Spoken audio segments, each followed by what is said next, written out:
Hello friends, स्वागत है आपका हमारे YouTube channel study smart IQ में। और मैं हूं सबा परवीन और आज हम फिर पढ़ने जा रहे हैं स्टैटिक जीके में एक नया टॉपिक। ठीक है, स्टैटिक जीके में आज हम एक नया टॉपिक पढ़ने जा रहे हैं। तो इस टॉपिक का नाम क्या है? राष्ट्रीय आंदोलन 1885 से 1919। ठीक है, तो इसमें भी हम लेंगे टॉप 30 MCQ और ये वीडियो आपके लिए एग्जाम में बहुत ज़्यादा यूज़फुल होगी, तो इसे पूरा ज़रूर देखें। और अगर आपको मेरी वीडियो पसंद आती हैं तो इसे लाइक करें, शेयर करें और सब्सक्राइब करें। तो चलिए स्टार्ट क्लास करते हैं आज अपनी। सो फर्स्ट क्वेश्चन है, निम्नलिखित में से किसे अंग्रेजों ने भारतीय अशांति का जनक कहा था? तो अंग्रेजों ने भारतीय अशांति का जनक किसे कहा था? तो ये कहा था लोकमान्य तिलक को। ठीक है ना, लोकमान्य तिलक को। Right answer option A, Lokmanya Tilak. Lokmanya Tilak किसे कहते हैं? तो बाल गंगाधर तिलक को। ठीक है ना, बाल गंगाधर तिलक। ठीक है, बाल गंगाधर तिलक को ही लोकमान्य तिलक कहते हैं। ठीक है, अब हम यहाँ पे बात करें बाल गंगाधर तिलक की, तो इन्होंने 1916 में होम रूल लीग की स्थापना की। ठीक है ना, होम रूल लीग की स्थापना की थी इन्होंने 1916 में। ठीक है, बाल गंगाधर तिलक ने।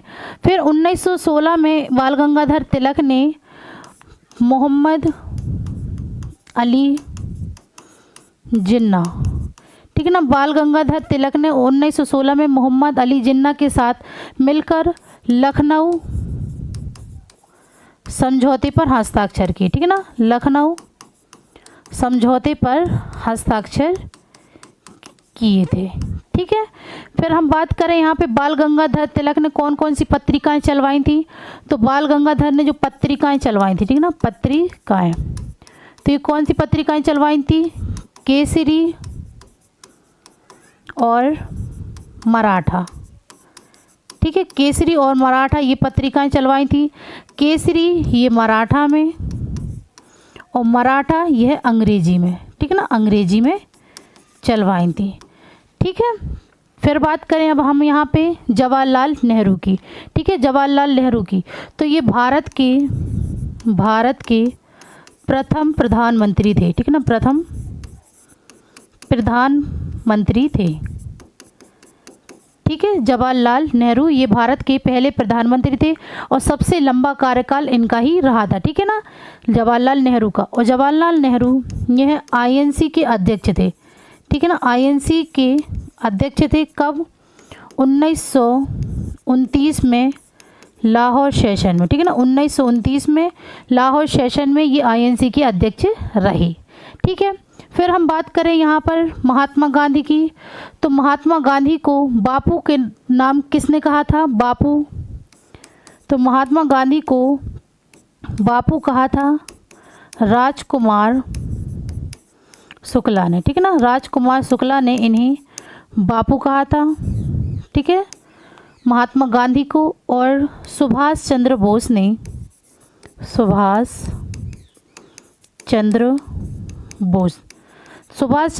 ने महात्मा गांधी को राष्ट्रपिता कहा था। ठीक है ना, राष्ट्रपिता कहा था। ठीक है ना, सुभाष चंद्र बोस ने महात्मा गांधी को। फिर विंस्टन चर्चिल, ठीक है, विंस्टन चर्चिल ने महात्मा गांधी को क्या कहा था? तो इन्होंने कहा था अर्धनग्न फकीर। ठीक है, अर्धनग्न फकीर ये इन्होंने कहा था महात्मा गांधी को। ठीक है, किसने? विंस्टन चर्चिल ने। ठीक है, फिर हम बात करें यहाँ पर महात्मा गांधी की, तो इन्होंने कौन कौन सी पत्रिकाएं चलवाई थी? ठीक है ना, पत्रिकाएं, तो ये कौन कौन सी पत्रिकाएं चलवाई थी? तो इन्होंने चलवाई थी यंग इंडिया, नवजीवन, हरिजन, इंडियन ओपिनियन। ठीक है, इंडियन ओपिनियन ये पत्रिकाएं चलवाई थी। ठीक है ना, महात्मा गांधी ने। फिर महात्मा गांधी की पुस्तक के बारे में बात करें, तो इनकी पुस्तक कौन कौन सी थी? तो मैं कुछ पुस्तकें यहाँ पे आपको बता देती हूँ। ठीक है ना, तो जिसमें थी हिंद स्वराज गोखले, गोखले माय पॉलिटिकल गुरु, ठीक है, गोखले माय पॉलिटिकल गुरु, ठीक है। फिर इन्होंने चलवाई थी द एक्सपेरिमेंट विथ ट्रुथ, ठीक है, द एक्सपेरिमेंट विथ ट्रुथ, ये इनकी पुस्तक थी, ठीक है। और इनकी पुस्तक थी मेरे सपनों का भारत, ठीक है, मेरे सपनों का भारत। ये कुछ पुस्तकें इन्होंने चलवाई थी, और भी थी, तो यहाँ पे मैंने 4 पुस्तकें आपको बता दी, ठीक है। फिर बात करें यहाँ पर गांधी जी के आंदोलन, ठीक है ना, आंदोलन के बारे में, ठीक है, आंदोलन के बारे में हम यहाँ बात कर लें तो सबसे पहले आंदोलन कौन सा था? चंपारण सत्याग्रह, ठीक है ना, चंपारण सत्याग्रह। फिर खेड़ा सत्याग्रह,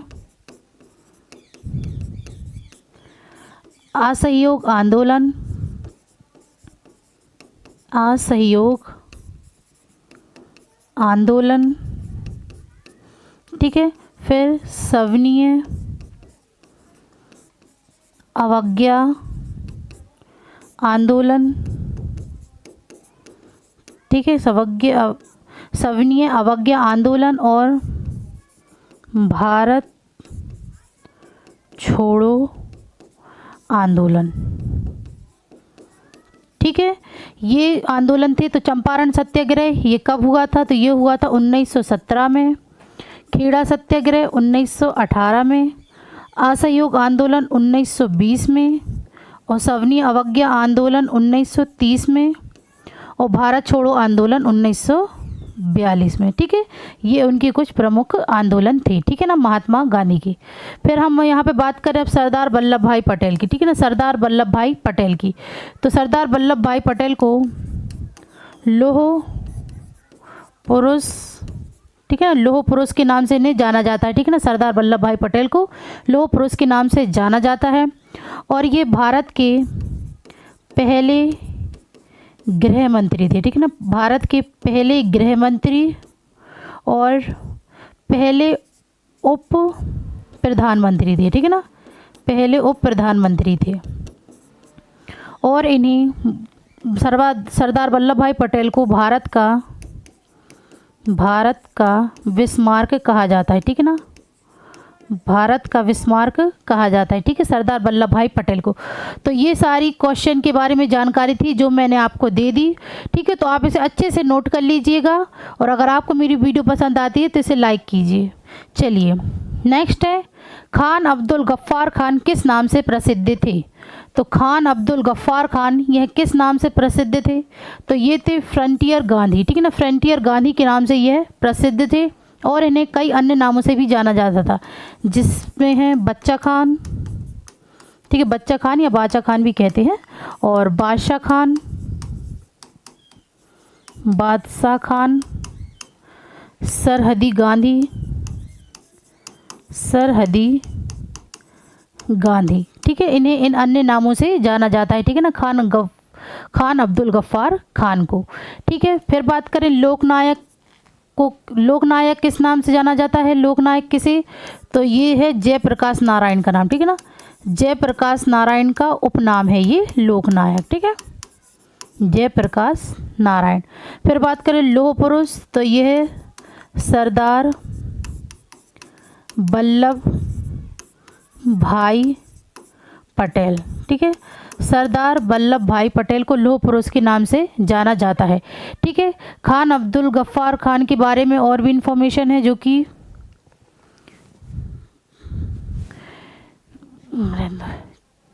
ठीक है, तो सरदार वल्लभ भाई पटेल को लौह पुरुष के नाम से भी जाना जाता है, ठीक है। चलिए नेक्स्ट है, बंगाल विभाजन के लिए कौन जिम्मेदार था?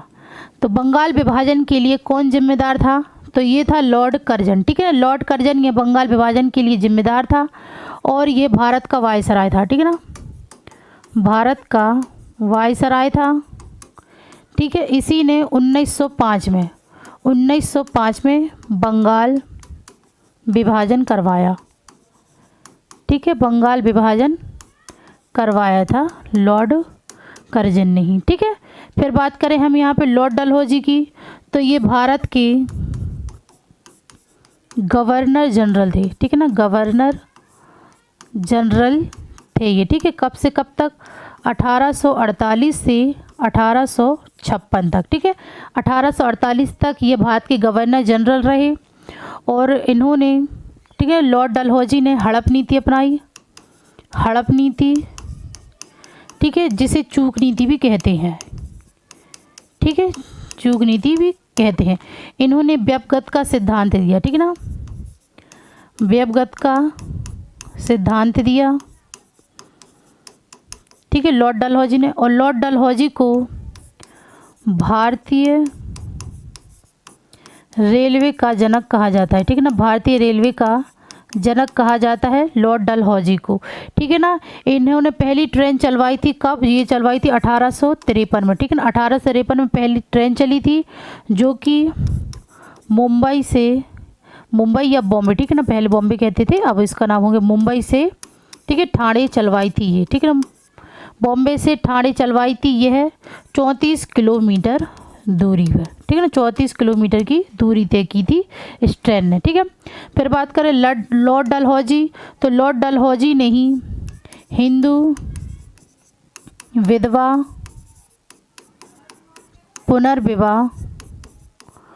पुनर्विवाह अधिनियम पारित किया था, ठीक है ना, अधिनियम पारित किया था कब? 1856 में, ठीक है ना, 1856 में इन्होंने विधवा पुनर्विवाह अधिनियम का मसौदा तैयार कर दिया था और इस विधवा पुनर्विवाह अधिनियम को लॉर्ड कैनिंग ने पारित किया, ठीक है ना, लॉर्ड कैनिंग ने इसे पारित किया था, ठीक है। और इसमें डॉक्टर ईश्वर चंद्र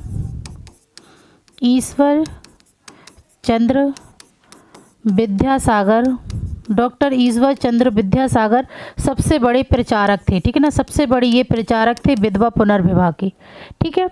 फिर बात करें यहाँ पे लॉर्ड रिपन की, तो ये भारत का वायसराय था 1880 से 1884 तक, ठीक है। इसने प्रथम कारखाना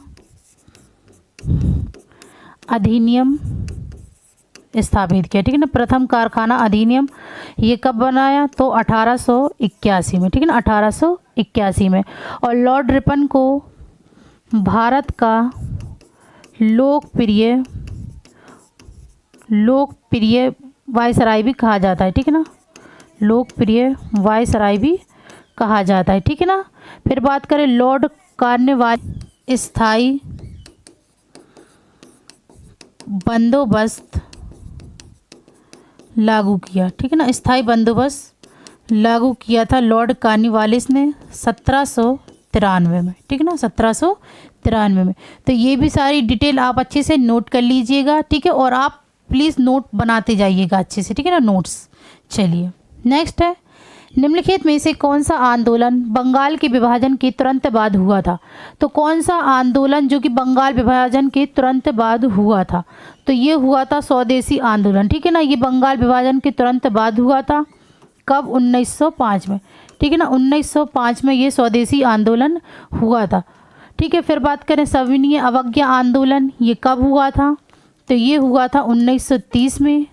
असहयोग आंदोलन ये 1920 में हुआ था और गदर आंदोलन ये हुआ था 1913 में, ठीक है। ये दोनों आंदोलन महात्मा गांधी द्वारा शुरू किए गए थे, ठीक है ना, महात्मा गांधी के द्वारा, ठीक है। चलिए नेक्स्ट है, अखिल भारतीय मुस्लिम लीग की स्थापना 1906 में डैश में हुई थी। तो अखिल भारतीय मुस्लिम लीग की स्थापना 1906 में डैश में हुई थी। तो ये कहाँ हुई थी? तो ये हुई थी ढाका में, ठीक है। राइट आंसर ऑप्शन ए ढाका। नेक्स्ट है, अगस्त 1907 में मैडम भीकाजी कामा किस विदेशी धरती पर भारतीय ध्वज फहराने वाली पहली व्यक्ति बनी थी? तो मैडम भीकाजी कामा यह किस विदेशी धरती पर भारतीय ध्वज फहराने वाली पहली व्यक्ति बनी थी? तो ये थी जर्मनी में, ठीक है ना। जर्मनी में इन्होंने धरती पर भारतीय ध्वज फहराने वाली पहली व्यक्ति बनी थी, ठीक है, जर्मनी में। नेक्स्ट है, सत्यमेव जयते पहली बार डैश द्वारा सुनाया गया था? सत्यमेव जयते ये पहली बार किसके द्वारा सुनाया गया था? तो ये सुनाया गया था मदन मोहन मालवीय द्वारा, ठीक है ना। मदन मोहन मालवीय द्वारा पहली बार सत्यमेव जयते सुनाया गया था। फिर यहाँ पे बात करें बंकिम चंद्र चटर्जी, तो इन्होंने राष्ट्रगीत लिखा, ठीक है ना। ये राष्ट्रगीत लिखा वंदे मातरम, ठीक है, वंदे मातरम, ठीक है, वंदे मातरम। ये कहाँ से? तो वंदे मातरम यह उपन्यास आनंद मठ से लिया गया है, ठीक है ना। आनंद मठ से लिया गया है, इसका उपन्यास आनंद मठ से लिया गया है, ठीक है। फिर बात करें लोकमान्य तिलक की, तो ये तो अभी मैंने आगे डिटेल बताई थी। बाल गंगाधर तिलक को ही लोकमान्य तिलक के नाम से जाना जाता है, ठीक है ना। बाल गंगाधर तिलक को लोकमान्य तिलक के नाम से जाना जाता है। फिर यहाँ पे अगर हम बात करें लाल बहादुर शास्त्री की, तो लाल बहादुर शास्त्री ने जय जवान जय किसान का नारा दिया था, ठीक है ना। जय जवान जय किसान का नारा दिया था, ठीक है ना, लाल बहादुर शास्त्री ने। बाल गंगाधर ने कौन सा नारा दिया था? तो ये इन्होंने नारा दिया था स्वराज मेरा जन्म सिद्ध अधिकार है, ठीक है, स्वराज मेरा जन्म सिद्ध अधिकार है और मैं इसे लेकर रहूँगा, ठीक है। ये नारा इन्होंने दिया था 1916 में, ठीक है। चलिए नेक्स्ट है, निम्नलिखित स्वतंत्रता सेनानियों में से कौन मोतीलाल नेहरू के साथ स्वराज पार्टी का सह संस्थापक था? तो मोतीलाल नेहरू के साथ स्वराज पार्टी का सह संस्थापक कौन था? तो ये थे चित्तरंजन दास, ठीक है। Right answer option A Chittaranjan Das, option B Chittaranjan Das, ठीक है। चलिए नेक्स्ट है, देश रत्न के नाम से किसे जाना जाता है? देश रत्न के नाम से किसे जाना जाता है?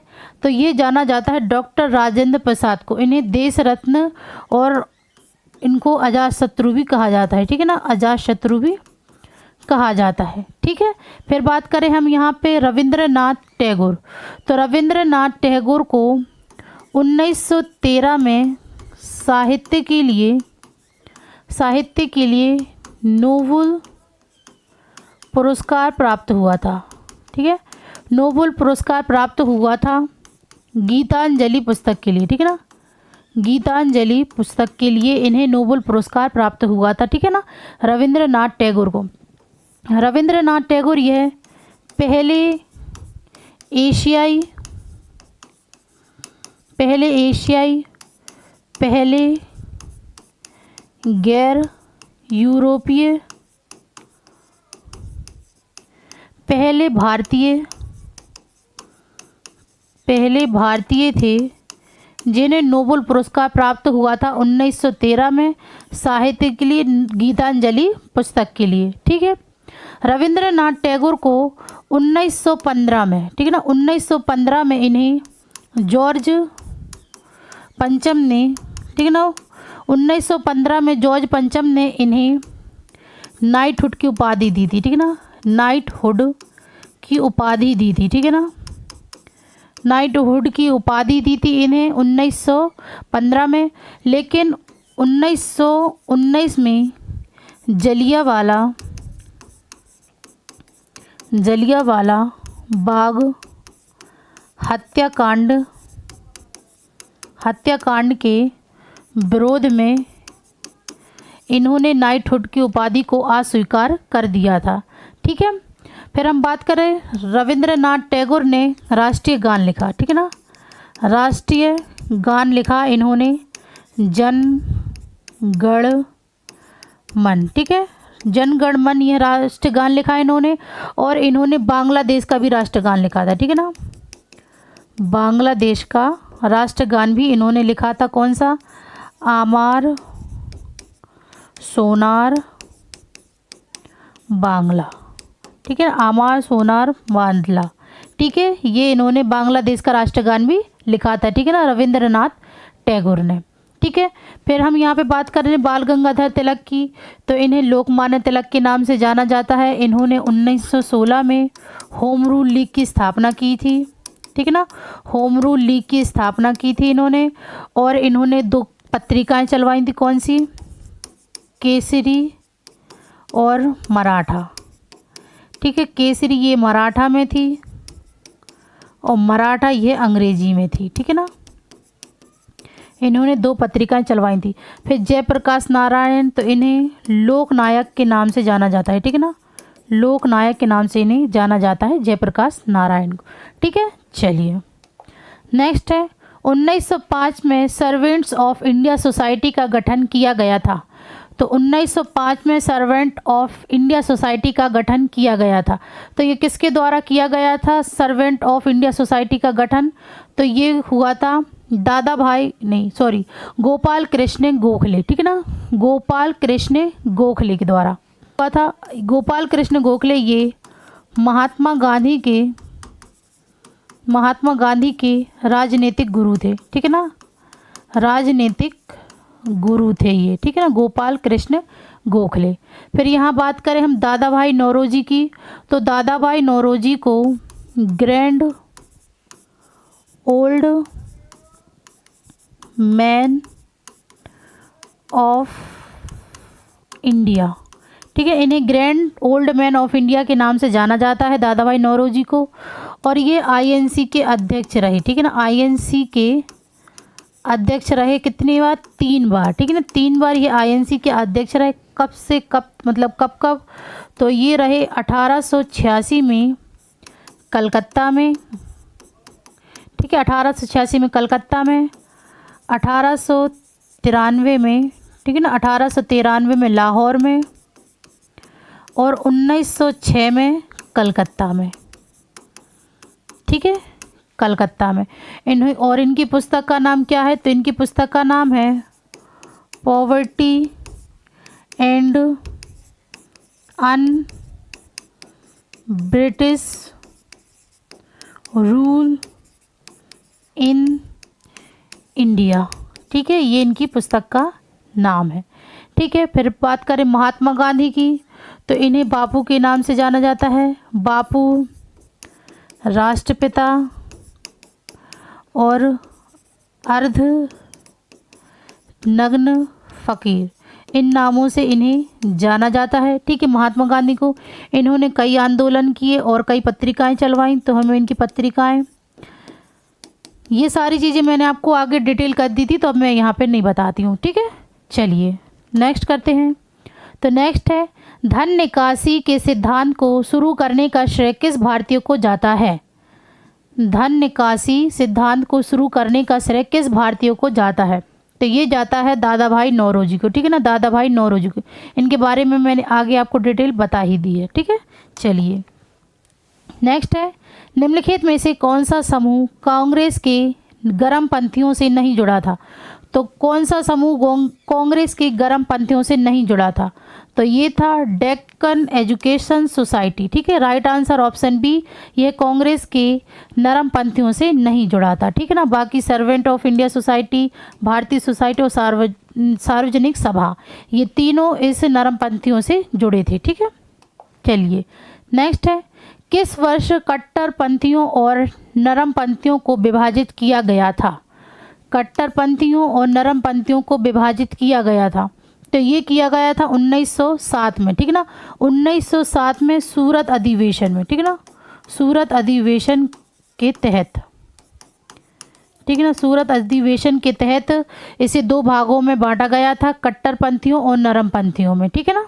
चलिए नेक्स्ट है 1916 में लखनऊ समझौते के दौरान निम्नलिखित में से किस व्यक्ति ने कांग्रेस का प्रतिनिधित्व किया था? तो लखनऊ समझौते के दौरान किस व्यक्ति ने कांग्रेस का प्रतिनिधित्व किया था? तो ये किया था बाल गंगाधर तिलक ने, ठीक है ना, बाल गंगाधर तिलक ने। चलिए नेक्स्ट है अभिनव भारत समाज क्रांतिकारियों की गुप्त संस्था थी, यह डैश में स्थापित किया गया था। तो अभिनव भारतीय समाज क्रांतिकारियों की गुप्त संस्था थी, इसे कब स्थापित किया गया था? तो इसे बॉम्बे प्रेसिडेंसी में स्थापित किया गया था, ठीक है ना, बॉम्बे प्रेसिडेंसी में इसे स्थापित किया गया था। नेक्स्ट है, निम्नलिखित में से कौन नरमपंथियों का नेता नहीं है? नरमपंथियों का नेता नहीं है, इनमें से कौन सा नहीं है? तो ये अरविंदो घोष, ठीक है, अरविंदो घोष ये नरमपंथियों के नेता नहीं है। नेक्स्ट है, गांधी जी का अहमदाबाद सत्याग्रह किसके विरुद्ध निर्देशित किया गया था? तो गांधी जी का अहमदाबाद सत्याग्रह ये किसके विरुद्ध निर्देशित किया गया था? तो ये किया गया था गुजरात मील मालिक के विरुद्ध, ठीक है ना, right answer option B. Next है, श्यामजी वर्मा द्वारा इंडिया हाउस की स्थापना किस वर्ष की गई थी? श्यामजी वर्मा द्वारा इंडिया हाउस की स्थापना किस वर्ष की गई थी? तो ये की गई थी 1905 में, ठीक है ना, 1905 में। नेक्स्ट है, निम्नलिखित में से कौन सा संगठन दिल्ली में वायसराय लॉर्ड हार्डिंग पर बम फेंकने के लिए उत्तरदायी था? तो कौन सा संगठन दिल्ली में वायसराय लॉर्ड हार्डिंग पर बम फेंकने के लिए उत्तरदायी था? तो ये था अनुशीलन समिति, राइट आंसर ऑप्शन ए अनुशीलन समिति। नेक्स्ट है, 1919 के प्रस्तावित रोलेट एक्ट ने डैश के लिए राजनीतिक कैदियों को बिना मुकदमे की हिरासत में रखने की अनुमति दी थी? तो 1919 को प्रस्तावित रोलेट एक्ट ने डैश के लिए राजनीतिक कैदियों को बिना मुकदमे की हिरासत में रखने की अनुमति दी थी, कितनी? 2 साल, ठीक है ना, 2 साल के लिए बस। रोलेट एक्ट को महात्मा गांधी ने ब्लैक एक्ट भी कहा था, ठीक है ना, ब्लैक एक्ट भी कहा था। चलिए नेक्स्ट है, खेड़ा सत्याग्रह डैश में हुआ था? खेड़ा सत्याग्रह यह कहाँ हुआ था? गुजरात में। कब हुआ था? 1918 में, ठीक है ना, यह महात्मा गांधी का आंदोलन था जो कि गुजरात में हुआ था 1918 में, ठीक है। नेक्स्ट है, निम्नलिखित में से किसकी रक्षा के लिए खिलाफत आंदोलन चलाया गया था? तो किसकी रक्षा के लिए खिलाफत आंदोलन चलाया गया था? तो ये चलाया गया था ऑटोमन साम्राज्य की रक्षा के लिए, ठीक है, राइट आंसर ऑप्शन ए ऑटोमन साम्राज्य। नेक्स्ट है, अंग्रेजों ने बंगाल को विभाजित करने का क्या कारण दिया था? तो अंग्रेजों ने बंगाल का विभाजन करने के लिए क्या कारण दिया था? तो ये दिया था, इन्होंने प्रशासनिक सुविधा का कारण दिया था, ठीक है ना। बंगाल विभाजन ये कब हुआ था? 1905 में, ठीक है ना, 1905 में हुआ था। नेक्स्ट है, निम्नलिखित में से किसे राष्ट्रीय आंदोलन में नरमपंथी के रूप में नहीं जाना जाता था? नरमपंथी के रूप में नहीं जाना जाता था। तो ये थे बाल गंगाधर तिलक, ठीक है ना, बाल गंगाधर तिलक, ये नरमपंथी के रूप में इन्हें नहीं जाना जाता था, ठीक है। नेक्स्ट है, वर्ष 1915 में महात्मा गांधी निम्नलिखित में से किस देश से भारत वापस लौटे थे? तो महात्मा गांधी 1915 में किस देश से भारत लौटे थे वापस? किस देश से लौट कर आए थे भारत? तो ये दक्षिण अफ्रीका से लौटे थे, ठीक है ना, दक्षिण अफ्रीका से। किसके बुलाने पर आए थे? तो ये आए थे गोपाल कृष्ण गोखले के बुलाने पर भारत आए थे, ठीक है। चलिए नेक्स्ट है, दादा भाई नौरोजी ने अपनी पुस्तक डैश के माध्यम से ब्रिटिश शासन के आर्थिक प्रभाव की तीखी आलोचना की थी। तो इनकी पुस्तक का नाम क्या है? तो ये है poverty and un British rule in India, ठीक है, right answer option C. Next है, अगस्त 1905 में डैश टाउन हॉल में एक विशाल बैठक आयोजित की गई और स्वदेशी आंदोलन की औपचारिक उद्घोषणा की गई। तो ये किस टाउन हॉल में हुई थी? तो ये हुई थी मुंबई में, ठीक है ना, मुंबई में। नेक्स्ट है, निम्नलिखित में से किस अधिनियम के तहत मतदाताओं को विभाजित करते हुए केवल मुस्लिम मतदाताओं और मुस्लिम सदस्यों का चुनाव करने का प्रावधान किया गया था? तो ये किस अधिनियम के तहत हुआ था? तो ये हुआ था 1909 का भारतीय परिषद अधिनियम, ठीक है ना, 1909 का भारतीय परिषद अधिनियम। नेक्स्ट है, लखनऊ संधि पर डैश के बीच हस्ताक्षर किए गए थे? लखनऊ संधि के बीच पर किसके हस्ताक्षर हुए थे? तो ये हुए थे भारतीय राष्ट्रीय कांग्रेस और मुस्लिम लीग के बीच हुए थे, ठीक है ना, मुस्लिम लीग के बीच हुए थे, ठीक है। तो भारतीय राष्ट्रीय कांग्रेस में कौन थे? तो ये थे बाल गंगाधर तिलक, ठीक है, बाल गंगाधर तिलक थे, ठीक है, और मुस्लिम लीग से थे मोहम्मद अली जिन्ना, मोहम्मद अली जिन्ना, ठीक है। और ये लखनऊ संधि पर हस्ताक्षर कब 1916 में हुए थे, ठीक है ना, 1916 में बाल गंगाधर तिलक और मोहम्मद अली जिन्ना ने किए थे इस पर हस्ताक्षर, ठीक है। चलिए नेक्स्ट है, निम्नलिखित में से कौन सी भारतीय स्वतंत्रता संग्राम में नरमपंथियों की राजनीतिक मांग थी।